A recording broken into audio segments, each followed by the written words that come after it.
concentré sur le manager, enfin, je suis manager et assistant sur l'équipe de France Espoir. Et puis à côté de ça, moi, c'est essentiellement concentré sur la mise en place de formation. Alors avec la crise sanitaire actuelle, ça a été un peu freiné, mais sinon, voilà, mon rôle principal actuellement, c'est la formation des futurs entraîneurs, plus à côté, tout le développement au niveau des jeunes, avec la gestion notamment du championnat de France jeunes, qui se déroule sur un week-end tous les ans. Et puis voilà, pour l'instant, ça s'arrête là. Ok, ok. J'ai commencé le basket comme vous en valide. J'ai joué dans un club en tant que valide, hein, basket standard de F2B. Et le basket handi, j'ai commencé plus tard. Mais vous avez commencé le basket en handi, euh, mais en entraîneur, mais vous n'avez pas joué en handi basket. Ah, j'ai commencé en entraîneur et puis progressivement, je me suis mis à jouer. Ça, c'est une des spécificités de la pratique du basket en fauteuil, c'est que les valides peuvent jouer en Autorisé. compétition. De mémoire, on doit y avoir 70 clubs à peu près. Ok. Toutes catégories confondues, hein, que ce soit loisirs, compétition, tout confondu, doit y avoir à peu près 70. Faut savoir que en France, on est un des rares pays à mettre en place la possibilité d'accueillir des valides au sein d'équipes en compétition. Et ça a été mis en place parce que, en fait, à l'époque, quand ça a été fait, il y avait beaucoup de personnes en fauteuil, mais plutôt des petits points, qui pouvaient pas forcément jouer parce qu'il n'y avait pas d'équipe autour d'eux. Et du coup, ils ont autorisé les valides à jouer avec eux pour leur permettre d'évoluer. Bah, ça désavantage pas parce qu'au final, pour tes joueurs qui ont, alors on va pas parler de problèmes, enfin c'est pas des pépins de santé, on est sur du handicap, on est sur c'est des personnes comme vous et moi qui ont juste des fonctionnalités motrices qui sont différentes. Si tu veux, il y a pas, ça handicape pas ceux qui ont le moins de handicap. Le but c'est que ce soit équitable. Donc en fait, c'était pour éviter que tu aies des équipes qui se fournissent qu'avec des personnes avec du handicap minimum, avec à quelqu'un à qui il manque juste un pied. Si tu mets quelqu'un, effectivement, sur le terrain, celui qui a les plus grandes fonctionnalités motrices, il est forcément avantagé au niveau du jeu, parce qu'il va pouvoir se tenir droit, il va pouvoir avoir des actions sur le fauteuil beaucoup plus conséquentes, beaucoup plus importantes, il va pouvoir rouler beaucoup plus vite, il va pouvoir se tordre dans tous les sens sans être déséquilibré, alors que celui qui est paraplégique et qui, en dessous des épaules, il n'y a rien qui fonctionne, lui, au moindre choc, il va être déséquilibré. Donc, pour éviter qu'il y ait des équipes qui se retrouvent qu'avec des personnes fortement handicapées et des équipes qu'avec des personnes faiblement handicapées, il y a ce système de classification qui est mis en place pour permettre justement ce rééquilibrage au niveau des équipes. Ça, c'est une des spécificités de la pratique du basket en fauteuil, c'est que les valides peuvent jouer en Autorisé. compétition. Bonjour. Moi, j'ai Oui, une question qui va dans le sens de Sacha. Ouais. Donc, rapidement en présentation, je suis Yann Badiop, Yann, salarié comme Nicolas au club. Et c'est un plaisir de t'avoir aujourd'hui, comme on disait Plaisir tout à partagé. l'heure. Donc, je pense que Sacha, il comprend pas trop. Et donc, moi, ma question, c'est est-ce que tu peux nous expliquer un peu les spécificités du basket fauteuil qui mêle plusieurs choses entre valide et non valide? Ouais, Et alors, expliquer un peu le système peut-être de points pour que ce soit un peu plus clair pour nos jeunes ouais, et tout à fait, ouais. qui puissent se projeter en fait dans cet univers qui est hyper intéressant et pour aussi leur rappeler que on n'a pas besoin d'être handicapé pour faire du basket fauteuil. C'est ça. Ouais, c'est une des particularités du basket en fauteuil. Il n'y a pas assez de joueurs en France pour pouvoir créer des catégories de championnat, comme on peut avoir en valide. Du coup, on est sur une pratique qui est mixte. Donc, on a les femmes et les jeunes, plus les hommes, qui jouent ensemble dans les mêmes équipes sur le terrain. Derrière, comme tu disais, il y a un système de classification de points qui est mis en place en fonction du degré de handicap de la personne. Plus le handicap de la personne va être important, plus sa classification, donc son nombre de points, va être faible. La classification, elle va de 1 point jusqu'à 5 points. 5 points, c'est les personnes valides comme vous et comme moi. 1 point, pour vous donner une image, c'est une personne paraplégique. Faut imaginer qu'en dessous des pectoraux, au niveau musculaire, il n'y a rien qui fonctionne. Pas de jambes, pas d'abdos, pas de hanches, pas de pieds, rien qui fonctionne. Il n'a que l'usage de ses épaules et de ses bras. Donc ça, c'est les 1 point, c'est souvent c'est les pathologies les plus importantes. Et les 4,5, par exemple, 5 points, c'est les valides, ce que je vous disais tout à l'heure. Les 4,5, c'est ce qu'on appelle le handicap minimum. Donc, c'est une personne qui va avoir une gêne, une amputation, par exemple, au niveau du tibia, à qui il va manquer un pied, mais qui n'a pas de déficience au-dessus de cette zone lésée, qui ne va pas avoir de déficience musculaire. Donc ça, c'est la première chose. Et du coup, sur le terrain, on est en basket, on joue à 5 contre 5. Et pour permettre une équité au niveau des matchs, on utilise ce système de classification pour réguler cette équité. Dans le sens où la somme des classifications des 5 joueurs en jeu sur le terrain ne doit pas dépasser, en fonction du niveau de compétition auquel on joue, un certain nombre. Si je prends au niveau international, les équipes de France, le 5 en jeu sur le terrain ne doit pas dépasser 14 points, par exemple.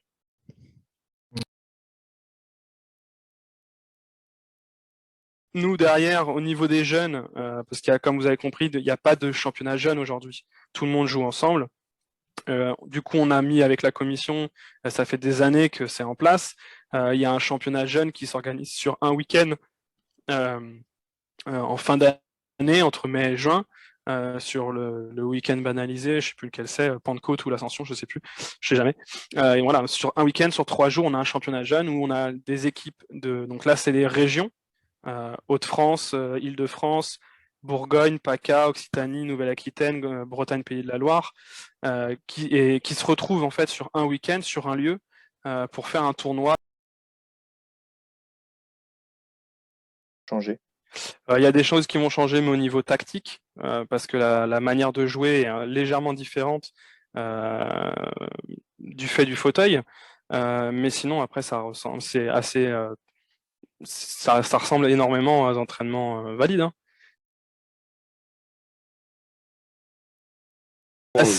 C'est comment valide, hein, t'as pas le droit de toucher le joueur, sachant que le fauteuil fait partie intégrante du joueur, donc tu ne peux pas toucher le joueur. La différence, c'est que tu as le droit d'arrêter un fauteuil, de faire en sorte qu'il soit à l'arrêt complet, chose que tu peux pas faire en valide, t'as pas le droit d'attraper le joueur et de le stopper pour l'arrêter. En handi, tu as le droit, c'est même conseillé d'arrêter le fauteuil, un fauteuil à l'arrêt, un fauteuil mort, entre guillemets. Après, c'est tout contact physique au niveau des membres sup, toute la partie du corps au-dessus du fauteuil, tu ne peux pas y toucher, tu n'as pas le droit d'attraper le fauteuil. Et ensuite, tu as une notion de chemin, en fait, tes roues. Il faut imaginer que les roues du fauteuil, c'est l'équivalent des pieds en valide. Quand elles sont quand elles sont parallèles, et quand tu traces 2 lignes droites en partant des roues, ça te crée un chemin. Et pour arrêter un joueur, il faut que tu couvres son chemin, c'est-à-dire que ton fauteuil à toi soit placé sur la trajectoire du fauteuil adverse avant que le contact se crée. Si le contact se crée alors que tu n'es pas devant le fauteuil du joueur, tu crées une faute.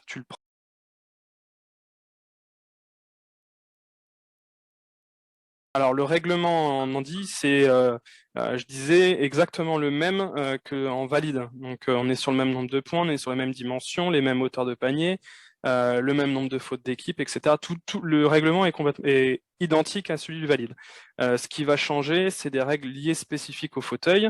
Donc on parlait tout à l'heure des fautes, j'avais répondu à Kélian tout à l'heure par rapport aux fautes. Il y a ces histoires de fautes, il y a les histoires de marché, de reprise de dribble. Il faut savoir que la reprise de dribble n'existe pas en basket fauteuil. Un joueur a le droit de poser un dribble, prendre la balle, la poser sur ses genoux, et après il y a la notion de marché qui entre en route. C'est à partir du moment où je suis en possession de la balle, que la balle n'est pas en train de rebondir, donc à partir du moment où j'ai un contact physique avec la balle, j'ai le droit d'avoir 2 actions sur mes roues avant de déclencher une nouvelle action, soit de passe, soit de dribble, soit de tir. Mais le truc, c'est que comme il n'y a pas de reprise de dribble, cette action-là, je pose un dribble, je pose sur mes genoux, je pousse 2 fois, je pose un dribble, je peux la répéter à l'infini. Donc, en initiation, à bas niveau, c'est souvent utilisé. Le fait de je pose la balle sur mes genoux, je vais pousser 2 fois mes roues, et puis ensuite, je vais poser un dribble, je vais reprendre ma balle, je vais recommencer pour avancer, pour progresser. À haut niveau, les joueurs, vous voyez quasiment plus les faire. Il n'y en a quasiment plus aucun qui le fait. Risque de blessure, la blessure la plus importante, c'est la tendinite de la coiffe des rotateurs. Parce qu'on est sur une pratique, on est sur de la poussée. Donc on va avoir une action vers l'avant, donc les épaules qui vont s'enrouler, partir vers l'avant. Du coup, on va avoir un décentrage au niveau des épaules. Et c'est là que les tendons rotuliens, n'importe quoi, le supraépineux, un des tendons au niveau du muscle de l'épaule, du deltoïde, vont venir frotter, s'abîmer, et c'est la tendinite entre guillemets traditionnelle du basketteur en fauteuil. Après, il y a toujours des risques liés à la pathologie. Une personne qui est paraplégique, par exemple, elle va avoir des risques d'escar. Un escar, c'est un choc ou un frottement répété sur une zone mal irriguée due à la lésion qu'il a eue sur la moelle épinière, donc dans la partie qui est entre guillemets non fonctionnelle, la partie en dessous de la lésion. Mais il y a des risques aussi en cas de chute. C'est déjà arrivé que des joueurs en cas de chute tombent, mauvaise chute, ils pètent le coude, ils pètent l'épaule, ils pètent le bras, ça peut arriver. Mais les plus grosses blessures qu'on ait aujourd'hui dans le basket fauteuil, c'est lié aux épaules.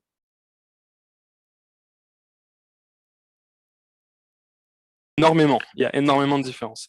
Alors le fauteuil de sport n'a strictement rien à voir avec le fauteuil de ville, à part le fait qu'il ressemble à un fauteuil.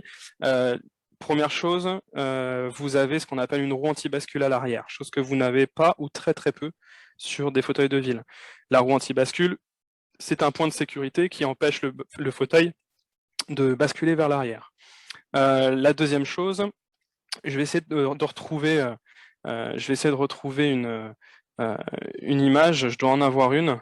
La deuxième chose, c'est que vous avez devant une barre d'attaque qui s'appelle une moustache et qui est là pour protéger. Alors, ah bah ça, c'est toi qui l'as mis, Nico? Oui, oui, oui. Ok. Ça Alors, me va très bien, mais... du coup, vous n'allez pas voir ma souris, mais bon, c'est pas, on va se mettre n'importe. Tu Donc me dis. la roue, la roue anti-bascule, c'est celle qui va se trouver à l'arrière. Donc il peut y en avoir une, peut y en avoir deux, ça va dépendre du fauteuil. La moustache, c'est l'espèce de grande barre arrondie que vous avez juste au-dessus des petites roulettes là. Voilà, qui est un deuxième point de protection. Donc ça, c'est pareil, c'est une partie du fauteuil que vous n'aurez pas sur un fauteuil de ville. Le troisième point, c'est l'inclinaison des grandes roues. Donc en fonction de certains joueurs, elles vont être plus ou moins inclinées.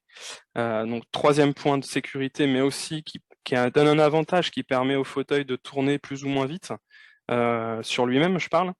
Voilà. Et puis ensuite, vous avez donc l'assise standard avec le dossier, etc., qui sont souvent pourvus de sangles pour venir fixer le joueur dans son fauteuil et faire en sorte qu'il ne fasse plus que un avec son propre fauteuil. Là, voilà, on les voit très bien, là, les sangles. Ah, en plus, tu as choisi un fauteuil avec coque. Donc voilà, donc des sangles qui vont permettre aux joueurs de se figer, vraiment se fixer. Imaginez que vous mettez vos baskets et que vous me faites vos lacets, bah là c'est la même chose. Au lieu de faire ses lacets, il serre ses sangles pour se figer à son fauteuil. Au niveau des roues, c'est la même chose. La souris de Nico était sur la main courante, hein, l'espèce de tube rond qui fait le tour de la roue en alu, le tube en alu, ça c'est la main courante qui va vous permettre de pousser efficacement vos roues. Après, un fauteuil, dans une même équipe, aucun joueur n'a le même fauteuil. Chaque fauteuil est fait sur mesure au joueur. Parce que s'il n'est pas fait sur mesure, le fauteuil va pas être à l'aise et du coup, le joueur va pas être à l'aise, pardon, et du coup, ses performances vont être diminuées ou en tout cas seront pas optimisées. Donc chaque fauteuil est fait sur mesure pour les joueurs. Et il va y avoir différents types de fauteuils en fonction du handicap du joueur. Voilà. Plus le joueur va être handicapé, plus l'assise va être basse. Basse, quand je dis basse, c'est l'arrière de l'assise qui sera un peu plus bas. Moins il sera handicapé, plus l'arrière de l'assise sera haute. Il y a des réglementations au niveau des mesures. Je vais vous passer les détails parce que ça peut être un peu barbant aussi. Mais voilà, ce qu'il faut retenir, c'est que chaque joueur a son propre fauteuil. C'est vraiment important. Et ne pas utiliser un fauteuil de ville pour faire du basket. On va commencer par travailler les Ah, points. après, pour du tir, à part pour le lancer franc, on est forcément à l'arrêt. Mais dans certaines divisions, en tout cas, pour tous les tirs extérieurs, que ce soit les 3 points ou à 2 points, il y a beaucoup de tirs qui sont pris en mouvement. Le joueur va garder un minimum de ce qu'on appelle du rolling. C'est un minimum de mouvement de son fauteuil pour garder un peu d'inertie. C'est le double pas. C'est un peu le double. Bah non, parce que le double pas. Sauf qu'il reste au sol. Ouais, c'est ça. Mais non, il va garder un petit peu de mouvement, même sur les tirs extérieurs. Ne serait-ce que s'il y a un joueur qui vient sur lui, qui puisse changer de direction sans. Comme je disais tout à l'heure, un fauteuil à l'arrêt est un fauteuil mort. Une personne qui a la balle, s'il est arrêté, c'est très compliqué de relancer toute la machine. Donc, il va garder un petit peu de mouvement, ne serait-ce que pour pouvoir changer de direction.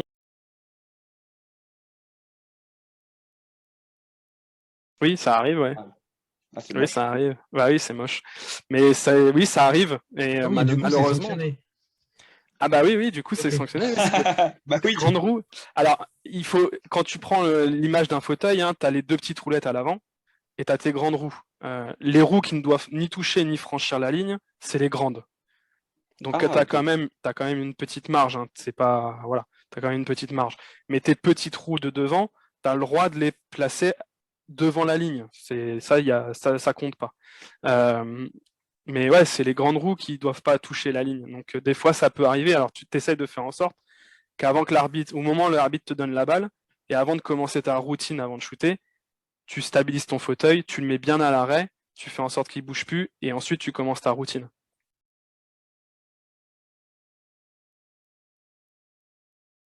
Non, t'es pas. Enfin, je vous inviterai à regarder des vidéos, surtout des Jeux paralympiques, Jeux paralympiques de Londres, parce que t'as pas de jeu de poste. Comme tu as le droit d'arrêter le fauteuil, si tu veux, tu n'as pas t'as pas la capacité des joueurs de traverser la raquette de part en part facilement. Je sais pas si vous voyez ce que je veux dire. Si je prends mon poste 4, mon poste 5 en valide, vous pouvez très bien, sur une même phase de jeu, avoir un moment où les deux vont couper à l'intérieur de la raquette et échanger leur poste. Ça peut très bien arriver. Ouais, Je dis pas que ça arrive, hein. Ça peut très bien arriver. C'est une chose que vous ne verrez pas en handi, ou très très peu. Mais c'est vraiment infime. Les 3 quarts, ça se passe, il y a un porteur de balle, et après, c'est 2 joueurs dans chaque aile. Souvent, un gros point, donc les moins fortement les moins handicapés, associés souvent avec un petit point, les handicaps les plus lourds. Et ils vont travailler à 2 sur les côtés pour essayer de créer des intervalles, créer des trous pour pouvoir rentrer, ou alors simplement pour pouvoir créer comme un écran et que le deuxième joueur puisse venir derrière lui s'aligner pour prendre un tir.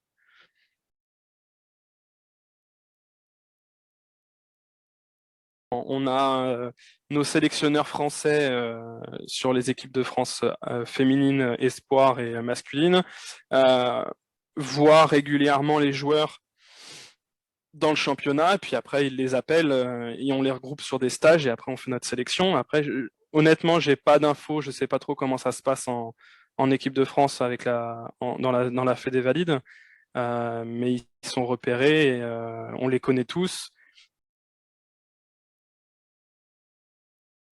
Étant donné qu'il n'y a pas de ligue professionnelle aujourd'hui en France, est-ce qu'on peut vraiment dire qu'il y a des joueurs professionnels? Je ne sais pas. Il y a des joueurs aujourd'hui au plus haut niveau français, donc il y a 4 divisions. National 2 le plus bas, National C, National B, National A qui est la plus haute. Donc au niveau National A, voire certains joueurs en National B, il y a des joueurs qui arrivent à en vivre. Dans certains gros clubs, voilà. Mais aujourd'hui, dire qu'on a des joueurs qui sont professionnels, je veux pas m'avancer dessus, je veux pas créer de polémique. Si j'ai des personnes de la commission voilà, qui le voient, je veux pas m'aventurer sur ce terrain-là. Mais il y a des joueurs qui arrivent à en vivre. Ok. C'est Mais, pas la majorité, mais il y a des joueurs qui arrivent.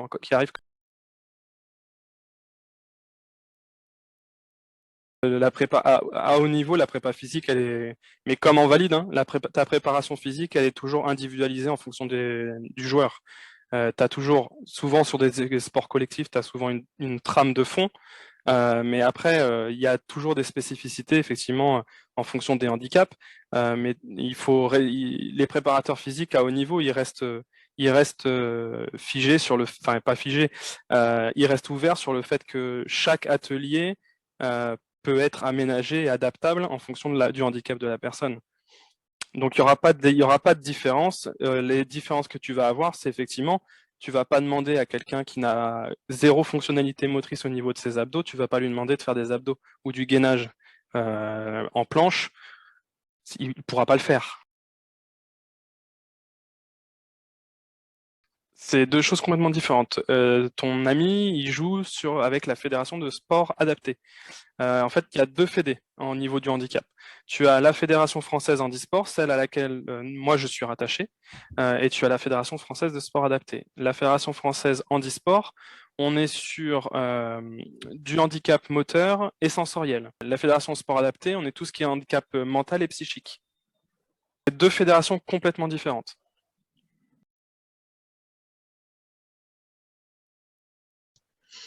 C'est variable en fonction des clubs, mais globalement, c'est entraînement tous les jours pour certains, et avec 1 à 2 séances prépa physique. Okay, ouais, merci à tous ceux qui ont pu être disponibles et qui sont venus écouter Alexandre. Et merci à toi, Alexandre, aussi de la disponibilité et pour merci à vous. Hein. Toute la clarté de tes réponses aussi. Ça, c'était le plus important. Non. C'était un plaisir, en tout cas, de partager ça avec vous.